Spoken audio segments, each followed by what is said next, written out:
सत्यम मिश्रा और आप देख रहे हैं टीची लर्नर्स का यूट्यूब चैनल। दोस्तों, अगर आप बीपीएससी टीआरई 2.0 का एग्जाम दिए हैं तो आपके लिए कुछ जरूरी सूचना है दोस्तों।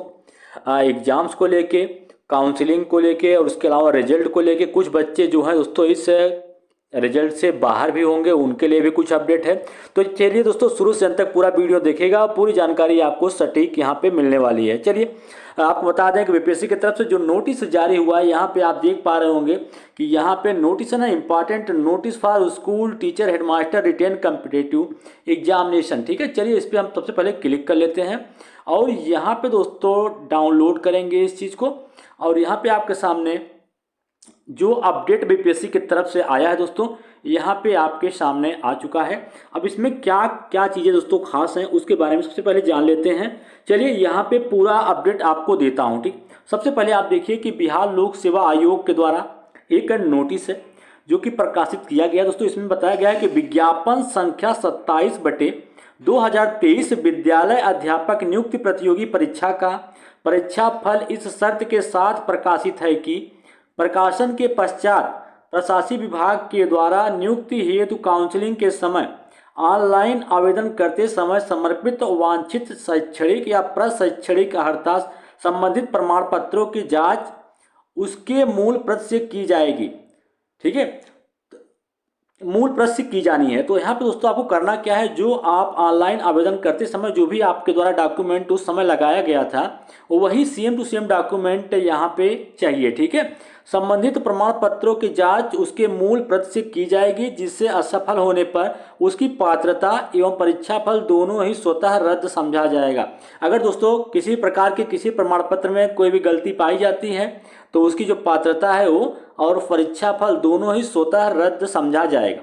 चलिए, ये तो रही बात दोस्तों डॉक्यूमेंट को लेके। जो भी आप डॉक्यूमेंट यहाँ पे लगाएं वो सारा डॉक्यूमेंट जिस प्रकार से आप ऑनलाइन फॉर्म आवेदन करते समय जो भी डॉक्यूमेंट लगाया था वही डॉक्यूमेंट यहाँ पे चाहिए।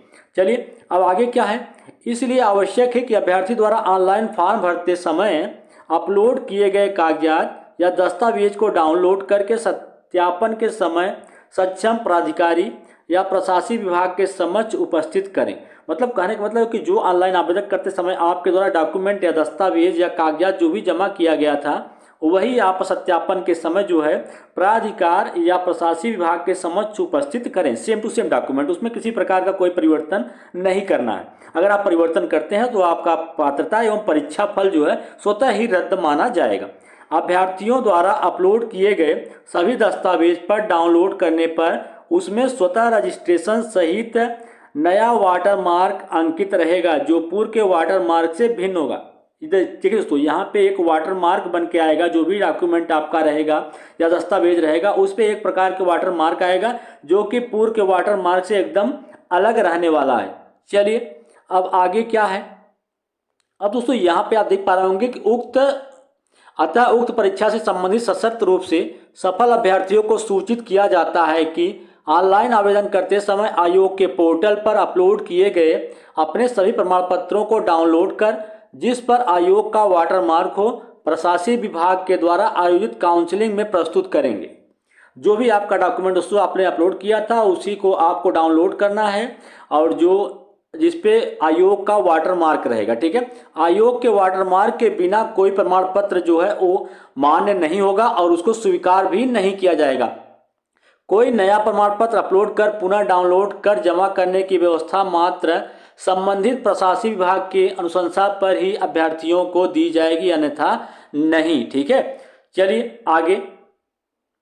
अब दोस्तों यहाँ पे क्या है, अभ्यर्थियों के स्वास्थ्य, दिव्यांगता एवं आरक्षण से संबंधित सभी प्रमाण पत्रों की जांच प्रशासनिक विभाग द्वारा कराई जाएगी। सभी दिव्यांग अभ्यर्थियों की दिव्यांगता की जांच अनिवार्य रूप से सक्षम मेडिकल कॉलेज, हॉस्पिटल, IGIMS या एम्स से कराई जाएगी, चाहे वे दिव्यांगता का लाभ लिए बिना ही गुण के आधार पर ही क्यों नहीं सफल हो घोषित हो जाते हैं। ठीक है, इसलिए आवश्यक है क्योंकि उन्हें दिव्यांगता के आधार पर ही परीक्षा में अतिरिक्त समय का भी लाभ दिया गया था। ठीक है, अब दोस्तों ये तो रहा कि उनके पात्रता या कह सकते हैं कि इस प्रकार से उनकी जांच कराई जाएगी। अब यहाँ पे दोस्तों कट ऑफ को लेके क्या बात कही गई है, कट ऑफ क्या रहने वाली है उसको लेके भी यहाँ पे कहा गया है कि आप एक पॉइंट नंबर 1 समझिएगा।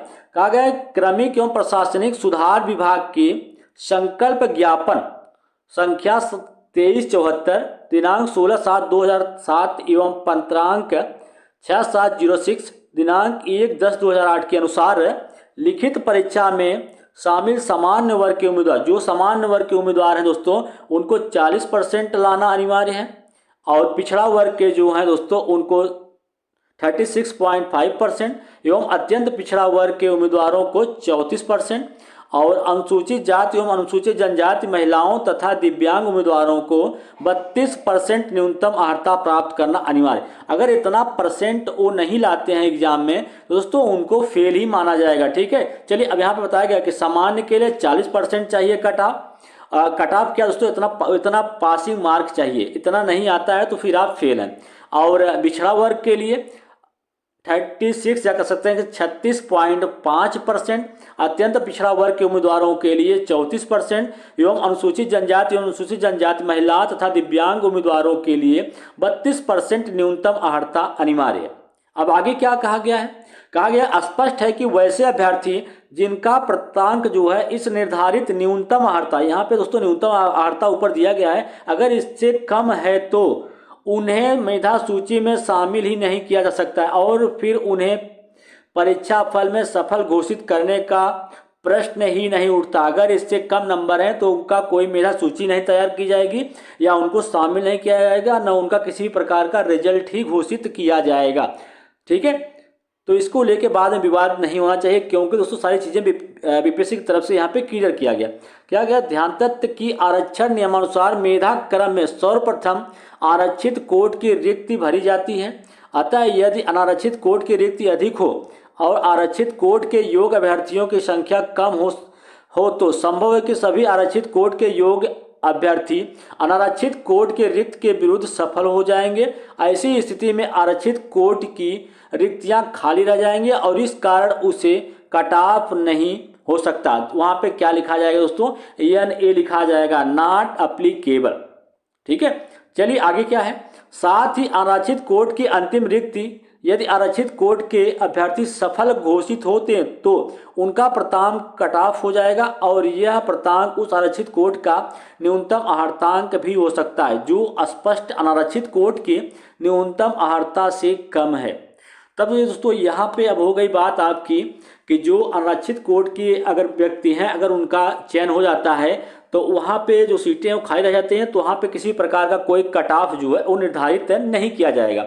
आगे है, अब यहाँ पे मेधा क्रम या मेधा सूची जो है वो और टाई ब्रेकर के बारे में यहाँ पे बताया गया है कि टाई ब्रेकर का यूज क्या होगा, टाई ब्रेकर क्या होगा। ठीक है, तो लिखित परीक्षा में कुल प्राप्तांक परंतु भाषा के क्वालिफाई होने के कारण इसके प्राप्तांक को छोड़कर अर्थात जो आपकी मेरिट बनेगी वो 120 प्रश्नों के प्राप्तांक के आधार पर आयोग द्वारा सफल अभ्यर्थियों की औपबंधित मेधा सूची तैयार की जाएगी। 120 नंबर पे ही जो है उतने पे मेधा सूची तैयार की जाएगी। अब आगे क्या है, उपरोक्त कुल प्राप्तांक समान होने की स्थिति में अगर प्राप्तांक जो है वो समान हो जाता है तो चयनित विषय के मुख्य खंड भाग 3 का अर्थ है मतलब उसका अंतिम 80 प्रश्नों के प्राप्तांक का उपयोग किया जाएगा। ठीक है, अगर प्राप्तांक जो है दो बच्चे का सेम हो जाता है तो उसके भाग 3 का उपयोग किया जाएगा जो कि 40 प्रश्न है। अब इसमें देखा जाएगा कि किसका प्रश्न जो है ज़्यादा है और किसका प्रश्न कम सही हुआ है, तब यहाँ पे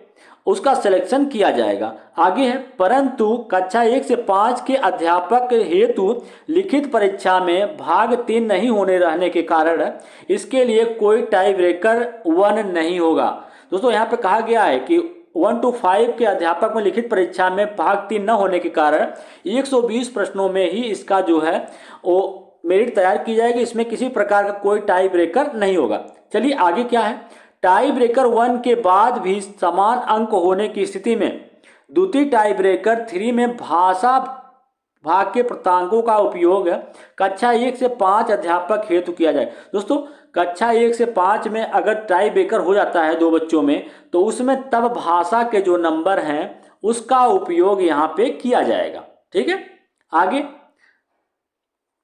चलिए, आगे क्या दोस्तों, यहाँ पे अगला पॉइंट जो है कहा गया है कि परंतु अन्य कक्षाओं के अध्यापक हेतु भाषा में गैर हिंदी अभ्यर्थियों के लिए पाठ्यक्रम के अनुसार अलग से प्रश्न नहीं रहने के कारण सभी के लिए समान अवसर लेवल प्लेइंग फील्ड प्रदान करने हेतु बिहार राज्य विद्यालय अध्यापक नियुक्ति स्थानांतरण अनुशासिक, ठीक है, ये चीजें हैं। ठीक है, अब आगे दोस्तों यहाँ पे बताया जा रहा है कि टाई ब्रेकर 3 एवं 4 के रूप में क्रमशः अभ्यर्थियों का उम्र। अब दोस्तों टाई ब्रेकर जो 3 और 4 है उसमें क्या मिलाया जाएगा, जब दो बच्चों में समान मेरिट बन जाएगी तब क्या होगा, तो उनकी उम्र देखा जाएगा और देवनागरी लिपि में उनके जो वर्णमाला है उसके अनुसार नाम को वरीयता दी जाएगी। ठीक है, तो टाई ब्रेकर जो है दोस्तों या मेधा सूची तैयार करने में टाई ब्रेकर का यूज किया जाएगा।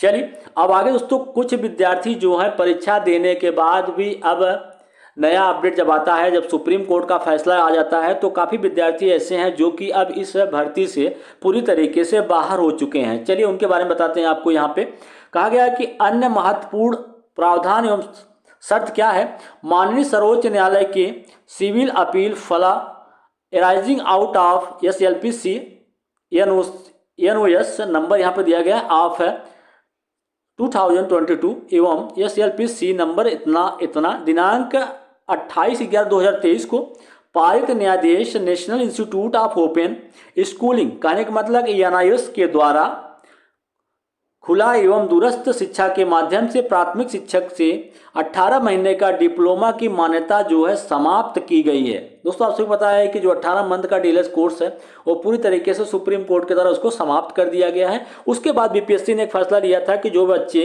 DLED के साथ साथ B.Ed किए हुए हैं वे अपने जो डिग्री है उसको कन्वर्ट कर सकते हैं, उसके लिए समय भी दिया गया था। चलिए अब आगे दोस्तों क्या है, कहा गया कि ध्यानतत्व के बिहार राज्य विद्यालय अध्यापक नियुक्ति स्थानांतरण एवं अनुशासिक कार्रवाई एवं सेवा शर्त नियमावली 2023 के गंडिका 2 की उपगंडिका, ठीक है, जो 16 के तहत यह प्रावधानिक नहीं है कि शिक्षा प्रशिक्षण के किसी उपाधि के मान्यता के बिंदु पर अथवा किसी उपाधि विशेष की समतुलता के बिंदु पर किसी प्रकार के विवाद की स्थिति में राष्ट्रीय अध्यापक शिक्षा परिषद के परामर्श से शिक्षा विभाग का निर्णय जो है वो अंतिम अवमान्य होगा। दोस्तों एनसीटी और शिक्षा विभाग का जो अंतिम निर्णय होगा वही माना जाएगा इसमें। दोस्तों आप समझ गए होंगे कि यहाँ पे जो भी NIS से DLED के अभ्यर्थी हैं अब वो पूरी तरीके से बाहर हो चुके हैं, क्योंकि सुप्रीम कोर्ट का भी फैसला जो है इनके विरुद्ध ही था और जो भी अब निर्णय लिया जाएगा इनको लेके वो national council for teacher education और शिक्षा विभाग से ही अंतिम निर्णय जो है वो मान्य होगा। तो ये रहा दोस्तों आपके BPSC की तरफ से अपडेट।